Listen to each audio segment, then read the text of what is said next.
Childhood and development of children, paper 1, course 101, set D. First question है, समंजन को परिभाषित कीजिए। तो यहाँ पे आप आंसर देख सकते हैं। अभिनेत्र लेंस की वह क्षमता जिसके कारण वह अपनी फोकस दूरी को समायोजित कर लेता है समंजन कहलाती है।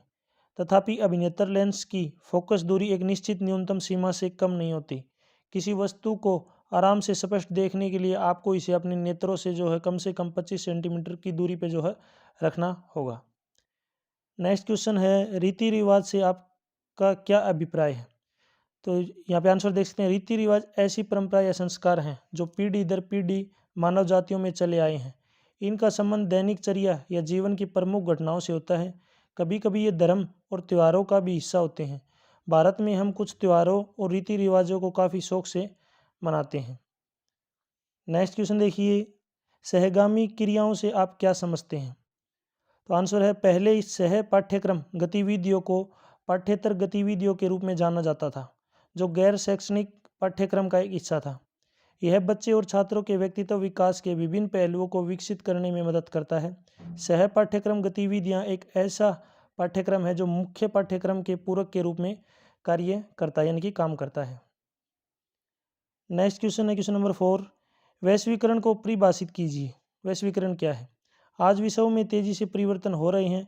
ये परिवर्तन सामाजिक, आर्थिक, राजनीतिक, तकनीकी तथा शिक्षा आदि सभी क्षेत्रों में दिखाई देता है। वास्तव में वैश्वीकरण विश्व के विभिन्न देशों में परस्पर अंतःक्रिया की प्रक्रिया है। यह अंतःक्रिया विचारों, सामाजिक मूल्यों, शिक्षा, अर्थव्यवस्था, राजनीति तथा तकनीकी आदि सभी क्षेत्रों में हो रही है और इसका कारण है कि सूचना व तकनीकी के क्षेत्र में विकास। क्वेश्चन नंबर 5, आत्म विमोद से क्या अभिप्राय है। आंसर है, संवलीनता जिसको बोलते हैं ऑटिज्म, मस्तिष्क के विकास के दौरान होने वाला विकार है जो व्यक्ति के सामाजिक व्यवहार और संपर्क को प्रभावित करता है। हिंदी में इसे आत्म विमोद और स्व प्रायणता भी कहते हैं। इससे प्रभावित व्यक्ति सीमित और दोहराव युक्त व्यवहार करता है, जैसे एक ही काम को बार बार दोहराना। नेक्स्ट क्वेश्चन देखिए, सहयोग को परिभाषित कीजिए। समाजपक्षी व्यवहार के दुर्बल स्वरूप को सहयोग कहा जाता है। इस दुर्बल स्वरूप अथवा सहयोग में स्वलाभ के तत्व विद्यमान होते हैं। समाज में अनेक संबंधों के निर्धारण हेतु कोई न कोई आधार चाहिए। सहयोग उस आधार की भूमिका निभाता है। सहयोग के प्रक्रम में जो सहभागी होते हैं वे सभी लाभ उठाते हैं तथा वांछित लक्ष्यों को अर्जित करने का प्रयास करते हैं। सहयोग एक सामाजिक प्रक्रिया है। इसमें दो या अधिक व्यक्ति या समूह संगठित होते हैं तथा संगठित होकर जो समान लक्ष्यों की प्राप्ति हेतु प्रयत्न करते हैं। नेक्स्ट क्वेश्चन देखिए, क्वेश्चन नंबर 7, दबंगता से आपका क्या अभिप्राय है। तो दबंगता किसको बोलते हैं। तो दबंगता या दोष जमाना या आखेदन एक ऐसी प्रक्रिया है जिसके द्वारा तंग करने का व्यवहार प्रदर्शित किया जाता है। लेकिन इस प्रक्रिया के अंतर्गत बड़े या शक्तिशाली बच्चे छोटे या कमजोर बच्चों का शारीरिक उत्पीड़न करने का प्रयास करते हैं। उदाहरण दिए हुए हैं यहाँ पे, कपड़े खींचना, चलते चलते टांग मार देना आदि। इस प्रकार का व्यवहार संतुलित समायोजन वाले बालकों में कम तथा असंतुलित समायोजन वाले बालकों में अधिक पाया जाता है। लड़कियों में इस प्रकार का व्यवहार बहुत कम होता है तथा लड़कों में अधिक पाया जाता है। नेक्स्ट क्वेश्चन देखिए, क्वेश्चन नंबर 8, बालक के शारीरिक विकास को प्रभावित करने वाले कारकों की व्याख्या कीजिए। यानी कि बालक के शारीरिक विकास को कौन कौन से जो कारक हैं प्रभावित करते हैं। तो फर्स्ट यहाँ पे आप देख सकते हैं, वंशानुक्रम। माता पिता के स्वास्थ्य और शारीरिक संरचना का प्रभाव उनके बच्चों पर भी पड़ता है। यदि वे रोगी और निर्बल हैं तो उनके बच्चे भी वैसे ही होते हैं। स्वस्थ माता पिता की संतान का ही जो है स्वस्थ शारीरिक विकास होता है।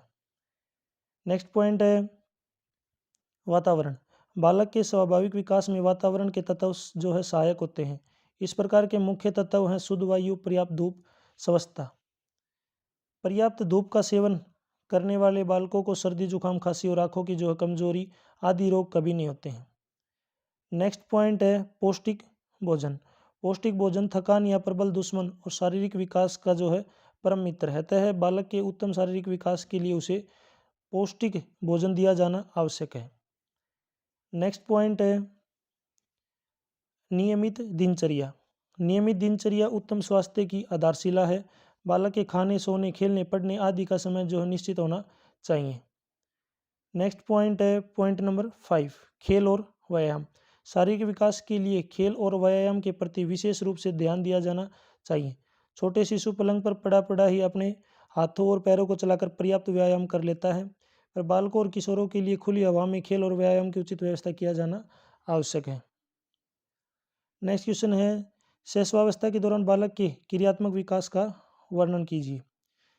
तो इसमें फर्स्ट पॉइंट है जो है सिर के क्षेत्र का जो है क्रियात्मक विकास। यदि 1 महीने के बालक को पेट के सहारे लेटा दिया जाए तो वह सिर को थोड़ा ऊपर उठाता है। 2 माह का बालक अपने सिर को 30 डिग्री के कोण में उठा लेता है। 4 माह का बालक हाथ का सहारा लेकर सिर को उठा लेता है।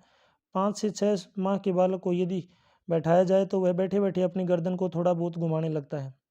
बालक के गालों को स्पर्श करने पर मुस्कुराने की जो है सहज क्रिया जन्म के पहले सप्ताह के अंत तक दिखाई देती है। सामाजिक मुस्कुराहट जन्म के 3 महीने के अंत तक दिखाई देने लगती है। सेकंड पॉइंट है धड़ के क्षेत्र में जो है क्रियात्मक विकास। बाल्यावस्था में धड़ के मुख्यतः 2 क्रियात्मक विकास होते हैं। प्रथम उल्टना या लुढ़कना, द्वितीय बैठना। जन्म के 50 दिनों तक बालक मुड़ नहीं सकता, परंतु 2 महीने की अवस्था में वह करवट से पीठ के बल पलटी ले सकता है। 6 माह की अवस्था में वह करवट से पीठ के बल पलटी ले सकता है। 6 माह की अवस्था में वह किसी भी दिशा में जो है करवट ले सकता है। इस प्रकार करवट लेने से पहले बालक सिर को मोड़ता है, फिर धड़ और पैरों को मोड़ता है। यदि 4 माह के बालक को सहारा देकर बैठाया जाए तो वह बैठ जाता है, परंतु आगे की ओर गिरता है। लगभग 5 महीने का शिशु सहारा लेकर काफ़ी देर तक बैठ सकता है। इस अवस्था में उसका धड़ आगे झुक जाता है, पर सिर बिल्कुल सीधा रहता है। नेक्स्ट पॉइंट है थर्ड, भुजाओं एवं हाथों में जो है क्रियात्मक विकास। बाल्यावस्था में हाथों एवं भुजाओं में कुछ क्रियात्मक विकास होते हैं। यद्यपि हाथ एवं उंगलियों में कौशलों का विकास अधिक आयु यानी कि 6 महीने तक में न होकर बाल्यावस्था में अधिक होता है। यद्यपि जन्म के कुछ समय बाद बालक के हाथों में जो है सुरक्षात्मक गतियाँ देखी जाती हैं, परंतु पर्याप्त मात्रा में ये गतियाँ दूसरे महीने के अंत तक विकसित हो जाती हैं। पॉइंट नंबर 4, पैरों का जो है क्रियात्मक विकास। पैर मारने व पैर चलाने की क्रियाओं का विकास बालक के जो है गर्भकालीन अवस्था से ही हो जाता है। जन्म के बाद बालक में पैर चलाने और मारने की गतियाँ बहुत अधिक बढ़ जाती हैं। जब 6 माह का बालक लेटे लेटे पलट जाता है तब वह इस क्रिया को करने में पैरों का सहारा लेता है, परंतु 10 माह का बालक किसी चीज़ को पकड़कर ही खड़ा हो जाता है। बाद में वह धीरे धीरे चलना सीख जाता है। क्वेश्चन नंबर 10, परिपक्वता के संप्रत्यय की जो है व्याख्या कीजिए। आंसर है, परिपक्वता का अर्थ है किसी कार्य के विकास की पूर्ण उपलब्धि। गैसल और मार्टिन दोनों ही यह मानते हैं कि प्राणी में परिपक्वता की प्रक्रिया स्वतः चलती रहती है और वह वातावरण के प्रभावों से मुक्त रहती है। परिपक्वता के अभाव में प्राणी अधिगम की क्रिया में सफल नहीं हो सकता। अधिगम के लिए परिपक्वता आवश्यक होती है। गैसले के अनुसार आत्म सीमित जीवन चक्र में कार्य कर रहे जीवाणु के समूचे प्रभाव को जो है परिपक्वता कहते हैं। बोरिंग और वेल्ड के विचारानुसार परिपक्वता का अर्थ वृद्धि और विकास है, जो किसी न किसी व्यवहार के अस्तित्व में आने या किसी विशिष्ट व्यवहार के अस्तित्व में आने से पहले अत्यंत आवश्यक माना जाता है। शारीरिक और मानसिक परिपक्वता के कारण भी व्यक्ति के व्यवहार में परिवर्तन होते हैं। ये परिवर्तन आयु के साथ साथ होते हैं और प्राकृतिक होते हैं। ये परिवर्तन सीखने के परिवर्तन से भिन्न है। सीखने और परिपक्वता में घनिष्ठ संबंध है। परिपक्वता की अनुपस्थिति में सीखना संभव नहीं होता। तो यह परिपक्वता जो है सबसे जरूरी है। क्वेश्चन नंबर 11, यौन भूमिकाओं में मत जो है भेदभाव का वर्णन कीजिए। फर्स्ट पॉइंट है पुरुषों पर निर्भरता।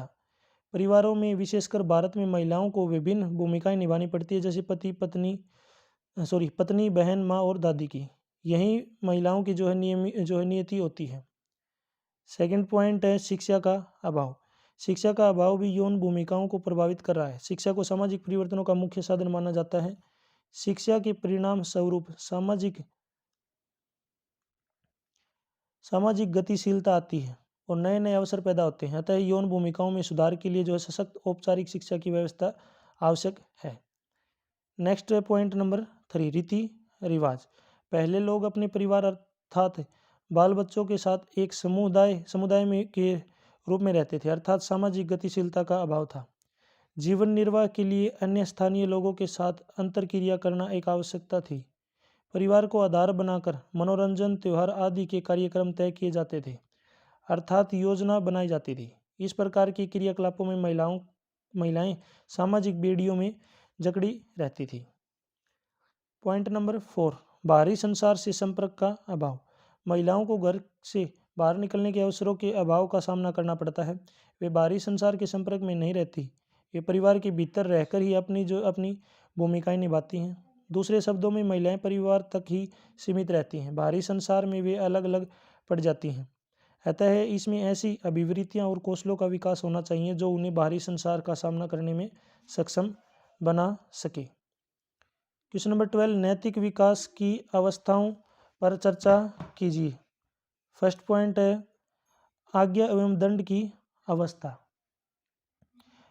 कोलबर्ग के अनुसार इस अवस्था में बच्चे का चिंतन दंड से प्रभावित होता है। परिवार के बड़े सदस्य बच्चे को कुछ कार्य करने के आदेश देते रहते हैं। इन आदेशों का उल्लंघन करने पर उसे दंडित किया जाता है। ऐसी परिस्थिति में बच्चा यह सोचता है कि दंड से बचने के लिए आज्ञा का पालन करना अनिवार्य है। नेक्स्ट पॉइंट यहाँ पे देखेंगे अहंकार की अवस्था। इस उपावस्था में बालक के चिंतन का स्वरूप बदल जाता है। आयु में वृद्धि होने के परिणाम स्वरूप बच्चा अपनी आवश्यकताओं और इच्छाओं को भली प्रकार से समझने लगता है। उसके द्वारा किए जाने वाले अधिकांश कार्यों में उसकी इच्छाएं पूरी हो जाती हैं। यदि उसकी कोई इच्छा जो है झूठ बोलने से पूरी होती है तो वह झूठ बोलना उचित मानेगा। भूखे रहने पर किसी वस्तु को चुराकर खाने को वह नैतिक आचरण ही समझेगा। नेक्स्ट है थर्ड, प्रशंसा की अवस्था। इस अवस्था के अंतर्गत बालक किसी कार्य को इसलिए करता है क्योंकि दूसरे लोग उसकी प्रशंसा करते हैं। इस अवस्था में बच्चे सामाजिक प्रशंसा और निंदा के महत्व को समझने लगते हैं। बच्चे इस अवस्था में ही जो है निंदनीय आचरण से बचने के प्रयास में रहते हैं। दूसरी ओर समाज के सदस्य बच्चे से विशिष्ट भूमिकाओं की अपेक्षा करते हैं। जब बच्चे इन भूमिकाओं का निर्वाह उचित प्रकार से करते हैं तो समाज के सदस्यों की ओर से उन्हें स्वीकृति मिलने लगती है। नेक्स्ट पॉइंट है फोर्थ पॉइंट, सामाजिक व्यवस्था के प्रति सम्मान की अवस्था। नैतिक विकास की यह अवस्था बहुत ही महत्वपूर्ण मानी जाती है। कोलबर्ग के अनुसार समाज के अधिकांश सदस्य नैतिक विकास की इस अवस्था तक पहुँचे जाते हैं। इस अवस्था में प्रवेश करने से पहले बच्चा समाज को इसलिए महत्वपूर्ण मानता था कि समाज से उसको स्वीकृति या प्रशासन मिलती थी। अब वह समाज को स्वयं में एक लक्ष्य मानने लगता है। नेक्स्ट क्वेश्चन है विवेक की अवस्था। नैतिक विकास की यह अंतिम अवस्था होती है क्योंकि इस अवस्था में पहुंचने पर व्यक्ति नैतिकता के बारे में आत्मनिष्ठ दृष्टिकोण भी विकसित करने में सफल हो जाता है। व्यक्ति में विवेक जाग जाता है। व्यक्ति के अच्छे बुरे, उचित अनुचित आदि के बारे में अपनी व्यक्तिगत विचार विकसित हो जाते हैं। व्यक्ति के नैतिक निर्णय का एकमात्र आधार उसका विवेक ही बन जाता है। क्वेश्चन नंबर 13, संवेगों के नियंत्रण की विधियों का वर्णन कीजिए। फर्स्ट पॉइंट है वर्तमान संवेगात्मक स्थिति के विषय में जागरूकता। संवेगों के स्वरूप, प्रकार और उनके प्रभाव के विषय में जानना। संवेगों की भौतिक अभिव्यक्तियों पर ध्यान देना, जैसे शरीर का क्रियात्मक परिवर्तन, जैसे तेजी से दिल धड़कना, तेज सांस लेना, पसीना आना, रक्तचाप में वृद्धि, आराम महसूस करना आदि। ध्यान साधना आपके आंतरिक आत्म पर ध्यान केंद्रित करने और स्वयं को समझने में जो है सहायता करेगा। नेक्स्ट पॉइंट है वर्तमान समय आत्मक स्थिति के लिए उत्तरदायी कारणों का निर्धारण करना। जब हम उस संवेगात्मक स्थिति पर ध्यान केंद्रित करते हैं जिसे हम अनुभव कर रहे हैं तो अगला चरण यह पता करना होता है कि हम इसका अनुभव क्यों कर रहे हैं। ऐसे लोगों के कारण का पता लगाने के लिए कदम को पीछे लेने जैसा है। थर्ड पॉइंट है संवेगात्मक स्थिति पर नियंत्रण के उपाय अपनाना। स्वयं के अंदर और बाहर भी तत्काल विराम ले, जैसे कि गहरी सांस लेना, विश्राम तकनीक, योगा और व्यायाम करना, संगीत सुनना, दोस्तों और परिवारों से बात करना आदि।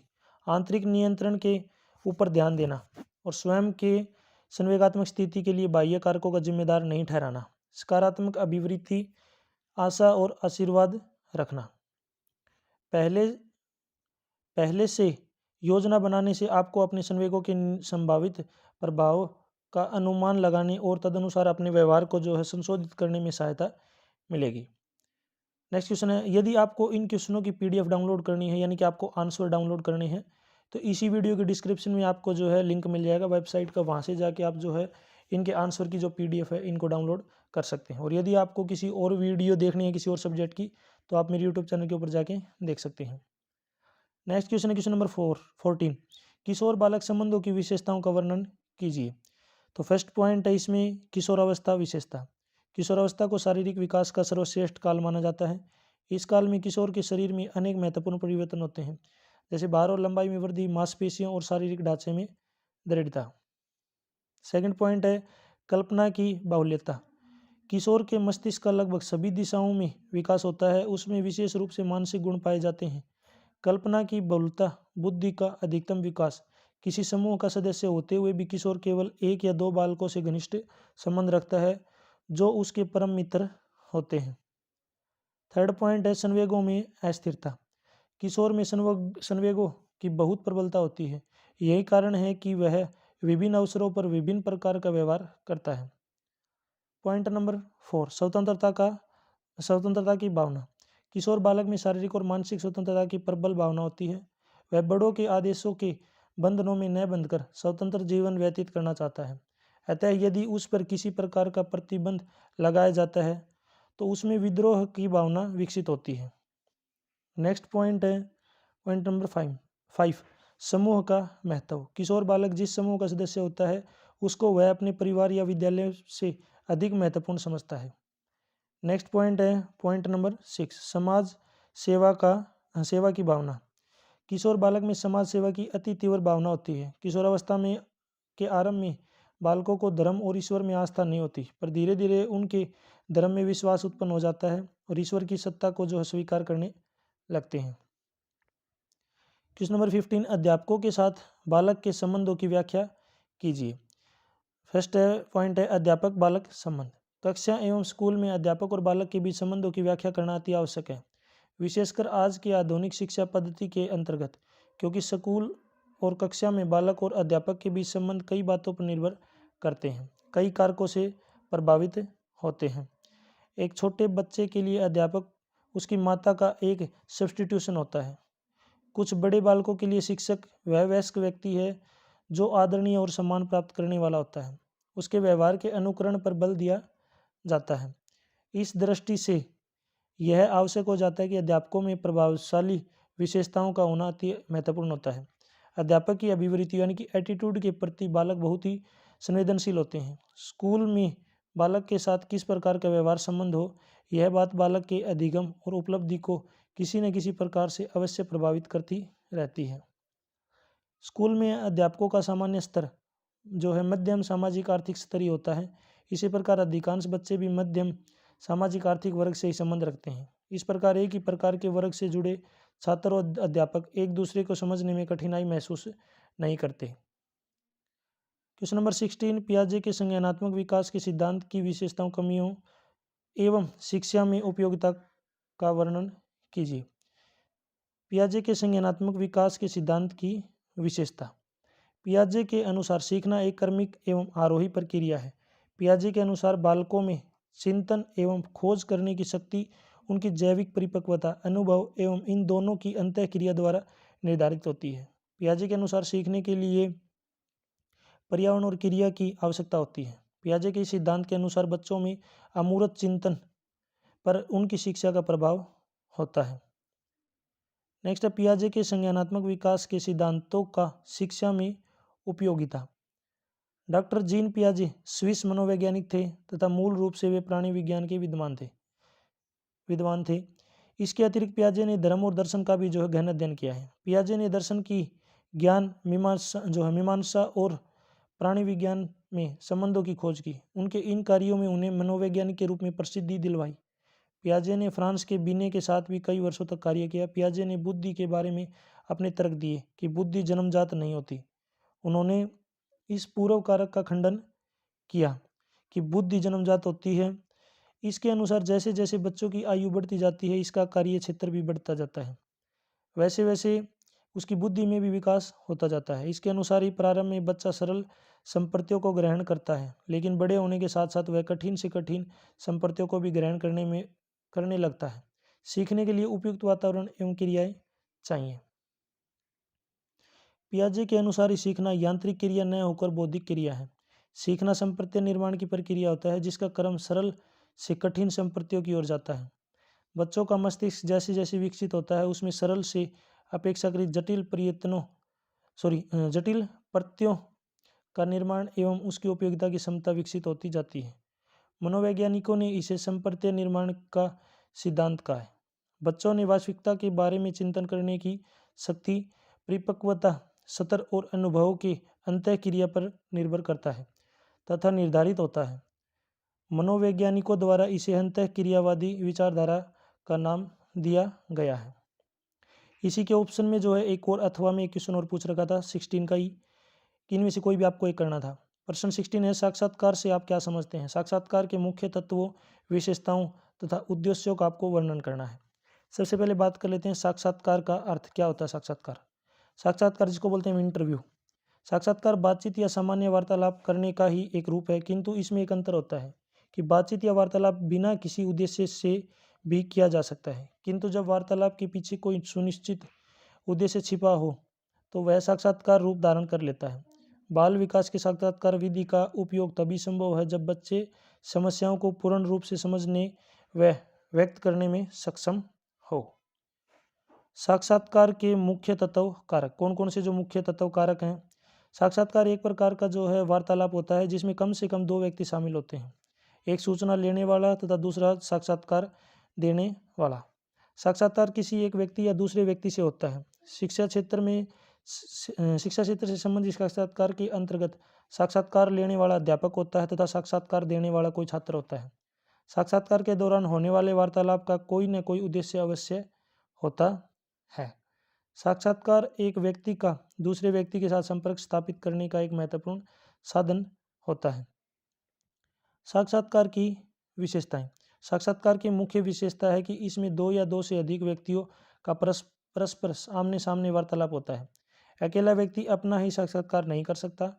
साक्षात्कार की प्रमुख विशेषता है इसमें साक्षात्कारकर्ता तथा साक्षात्कारदाता के द्वारा प्रत्यक्ष आमने सामने के प्राथमिक संबंध स्थापित किए जाते हैं। साक्षात्कार की प्रमुख विशेषता विशिष्ट उद्देश्य हैं, अर्थात 2 या 2 से अधिक व्यक्तियों के प्रत्येक वार्तालाप को जो है साक्षात्कार नहीं कहा जा सकता, बल्कि साक्षात्कार एक ऐसी उद्देश्यपूर्ण अंतःक्रिया है जिसमें 2 या 2 से अधिक व्यक्तियों द्वारा संबंध किसी विशिष्ट उद्देश्य का सामने रखकर जो स्थापित किया जाता है। साक्षात्कार के प्रमुख उद्देश्य। नेक्स्ट जो पॉइंट है यहाँ पे डिस्कस कर लेते हैं साक्षात्कार के प्रमुख उद्देश्य। साक्षात्कार का प्रमुख उद्देश्य प्रत्यक्ष अथवा आमने सामने के संपर्क स्थापित करके अध्ययन विषय के संबंध में सूचना प्राप्त करना है। किसी घटना या व्यवहार के विषय में केवल सूचना ही नहीं बल्कि अवलोकन भी करना ही हो तो साक्षात्कार एक उपयुक्त प्रविधि है। सामाजिक तथ्य मूल रूप से गुणात्मक होते हैं जो विचार, भावनाओं तथा लोक विश्वासों के रूप में मनुष्य के अंतर जगत में फैले रहते हैं। ये व्यक्तिगत भी हो सकते हैं और सामूहिक भी। इन्हें अन्य साधनों द्वारा प्राप्त नहीं किया जा सकता, केवल साक्षात्कार द्वारा ही जो है संकलित किया जा सकता है। नेक्स्ट क्वेश्चन है क्वेश्चन नंबर 17। व्यक्तित्व के मूल्यांकन के विभिन्न जो है प्रक्षेपण विधियों का वर्णन करना है। यानी व्यक्तित्व के जो है मूल्यांकन के लिए कौन कौन सी जो है प्रक्षेपण विधियाँ जो हैं उनके बारे में डिस्कस करना है। फर्स्ट यहाँ पे देख सकते हैं, फर्स्ट है जो है रोरसा का स्याही डब्बा परीक्षण। रोरसा ने मानसिक रूप से असामान्य लोगों के साथ काम किया और अनुभव किया है कि उनकी प्रक्रिया सामान्य लोगों से भिन्न है। इस प्रक्रिया में 10 कार्डों का प्रयोग किया जाता है। इन कार्डों पर जो है रचनाहीन स्याही के धब्बों से बनी आकृतियाँ होती हैं। इन 10 कार्डों में से 5 कार्डों पर बिल्कुल काले रंग की आकृतियाँ, 2 पर काले और लाल, 3 कार्डों पर बहुरंगी आकृतियाँ होती हैं। इन सभी आकृतियों का कोई विशेष अर्थ नहीं होता। जिस व्यक्ति के व्यक्तित्व का मूल्यांकन करना है उससे 10 कार्ड एक एक करके दिखाए जाते हैं और पूछा जाता है कि कार्ड पर बनी आकृतियों में आपको क्या नंबर नज़र आता है। आप इसके बारे में क्या सोचते हैं? व्यक्ति को जितना समय लेना हुआ ले सकता है। व्यक्ति को कार्ड उलट पुलट करके अलग अलग स्थिति में देखने की भी अनुमति होती है। फिर यहाँ पे पूछताछ के उद्देश्य है कि उससे पूछा जाता है तो उसका उद्देश्य क्या है? पहली बात तो देखने योग्य होती है कि व्यक्ति के कार्ड के किस भाग में जो है प्रतिक्रिया आरंभ होती है और उसके साथ क्या क्या जो है संबंधित है। नेक्स्ट परीक्षण है थीमेटिक जो है एपर्सेप्शन परीक्षण। मॉर्गन तथा मूरे ने 1925 में इसका निर्माण किया था। इस परीक्षण में 30 मित्र होते हैं, जिनमें से 10 चित्र पुरुषों के, 10 स्त्रियों के तथा 10 दोनों के। प्रत्येक व्यक्ति को 20 चित्र दिखाए जाते हैं। यह चित्र अस्पष्ट होते हैं। इसमें प्रत्येक पर कहानी लिखने को कहा जाता है। इस कहानी के आधार पर व्यक्ति की मौलिक कल्पना को देखा जाता है। इसे कल्पना शक्ति परीक्षण भी कहते हैं। व्यक्ति को निश्चित समय में अपने पूर्व ज्ञान के आधार पर चित्र को देखकर कहानी लिखनी होती है। यह याद रखना चाहिए कि चित्र लगभग 1 मिनट तक दिखाए जाते हैं। अगले 3-4 मिनट में कहानी लिखनी होती है। व्याख्या इन परीक्षणों के परिणामों का विश्लेषण और व्याख्या परीक्षण के विचार, मन और परीक्षण के उद्देश्य पर आधारित होते हैं। मूर के अनुसार कहानी की व्याख्या दी गई विषय वस्तु के आधार पर करनी चाहिए, जैसे कहानी का मुख्य पात्र की आवश्यकताएं, परिणाम। थर्ड जो है परीक्षण है बालकों का अंतर्बोध परीक्षण। इस परीक्षण का निर्माण 3 वर्ष से 11 वर्ष तक की आयु के बच्चों के व्यक्तित्व का अनुमान करने के लिए 1948 में डॉक्टर बैकवॉल ने किया। इस परीक्षण में 10 कार्ड होते हैं, जिन पर जानवरों के चित्र होते हैं। जानवरों की इन चित्रों को देखकर बच्चों को कहानी लिखने को कहा जाता है। बच्चा अपनी भावनाओं, रुचियों, इच्छाओं का प्रदर्शन कहानियां लिखकर करता है। बच्चा इस कार्य को शौक से पूरा करता है। फोर्थ पॉइंट है खेल विधि। इस विधि का प्रयोग प्रायः बच्चों या बालकों के व्यक्तित्व का अध्ययन करने के लिए किया जाता है। इस विधि के अंतर्गत बच्चों या बालकों को एक विशेष प्रकार के कमरे में छोड़ दिया जाता है तथा साथ ही उस कमरे में उसके खेलने के लिए विभिन्न प्रकार के खिलौने तथा वस्तुएं रख दी जाती हैं। बच्चों को स्वतंत्रता पूर्वक खिलौनों से खेलने दिया जाता है। निरीक्षक यह देखता है कि बच्चा किस खेल को चुनता है और किस प्रकार से खेलता है। वह अपने साथी बच्चों के साथ मिलजुल कर खेलता है या नहीं। इस विधि में बालक खेल के द्वारा अपने तनाव, आंतरिक भावनाओं, इच्छाओं, गुस्साओं और निराशाओं को खेलने की तरह ही जो है विभिन्न चीज़ों के माध्यम से प्रकट करने की कोशिश करते हैं। बालकों द्वारा खिलौनों के माध्यम से प्रकट किए गए विभिन्न प्रकार के व्यवहारों के आधार पर उनके व्यक्तित्व का मूल्यांकन किया जाता है। इसी क्वेश्चन के अथवा में एक और क्वेश्चन दिया हुआ है, चाहे आपको कोई भी एक क्वेश्चन करना था। क्वेश्चन नंबर 17 में देखो, इसी के अथवा में दिया हुआ है, यौन भूमिकाओं से आपका क्या अभिप्राय है? यौन भूमिकाओं के सिद्धांत की व्याख्या कीजिए।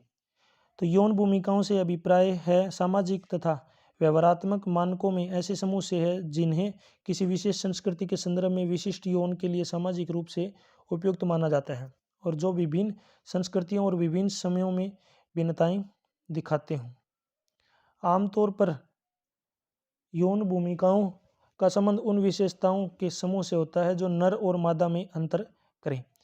यौन विकास से जुड़े कुछ सिद्धांतों का प्रतिपादन किया गया है। इन सिद्धांतों के माध्यम से हमें इस बात का ज्ञान होता है कि आयु बढ़ने के साथ साथ यौन पहचान या यौन संबंधित भेदभाव किस प्रकार होता है। इन सिद्धांतों की संक्षिप्त चर्चा निम्नलिखित है। फर्स्ट है यौवन तत्व निर्धारण। फर्स्ट पॉइंट है इस सिद्धांत के अनुसार बालक की यौन पहचान तथा उसके परिणाम स्वरूप बच्चे में उत्पन्न होने वाली लिंग श्रेणी संगति के विकास में यौन तत्व महत्वपूर्ण भूमिका निभाता है। इस सिद्धांत के अनुसार बालक चाहे किसी भी जाति या धर्म से संबंध रखता हो, उस बालक के शरीर में के विभिन्न अंगों की बनावट, शरीर का रंग, आंखों का रंग आदि के बारे में जानने से पहले यह जानना आवश्यक है कि बालक किस यौन से संबंध रखता है। सेकंड पॉइंट है संज्ञानात्मक विकास का सिद्धांत। इस सिद्धांत के अनुसार बालक में शारीरिक, मानसिक, क्रियात्मक, नैतिक तथा अन्य अनेक प्रकार के विकास के साथ साथ संज्ञानात्मक विकास भी होने लगता है। शुरू में बालक को अपने बारे में किसी प्रकार का कोई ज्ञान नहीं होता। धीरे धीरे वह स्वयं और दूसरों में अंतर करना सीख जाता है। साधारण भाषा में वह स्वयं के बारे में समझ पैदा करनी शुरू कर देता है। 2 वर्ष की आयु से पहले बालक को अपने आत्म के बारे में कुछ नहीं पता होता। वह लड़का या लड़की इसका उसे स्पष्ट ज्ञान नहीं होता। 2 वर्ष की आयु से बालक अपने आत्म के बारे में स्पष्ट ज्ञान हासिल कर लेते हैं, अर्थात वह जान लेते हैं कि वह कौन है, क्या है इत्यादि। अतः इस आयु तक वे यौन पहचान तक पहुंच जाते हैं। धीरे धीरे कौन स्थिरता की ओर अग्रसर होते हैं। थर्ड पॉइंट है सामाजिक अधिगम से संबंधित सिद्धांत। इस सिद्धांत का आधार यह मान्यता है कि यदि बालकों को लिंग संबंधी रूढ़ियों या लिंग भूमिकाओं के अनुसार व्यवहार करने पर पुरस्कार या जो है पुनर्बलन प्रदान किया जाता है, तो वह इस प्रकार के व्यवहार प्रतिमान के जो अर्जित कर लेते हैं तथा अपनी लिंग से संबंधित अपेक्षा के अनुसार व्यवहार करना सीख जाते हैं। ऐसे बालक अपने ही लिंग वाले माता पिता की आदतों, व्यवहारों, रुचियों तथा अभिव्यक्तियों के अनुसार व्यवहार करना शुरू कर देते हैं। वे अपने माता पिता जैसा बनने की कोशिश करने लगते हैं। जैसे छोटा बच्चा अपने पिता की तरह कपड़े पहनना, चश्मा लगाना, चश्मा लगाने के पश्चात ठीक वैसी ही क्रिया करना शुरू कर देता है। इसी प्रकार लड़कियां भी अपने माता पिता की भांति खाना बनाना, साड़ी पहनना आदि क्रियाएं करने लगती हैं। इस प्रकार आयु के बढ़ने के साथ साथ बच्चे यौवन पहचान की ओर अग्रसर होने लगते हैं।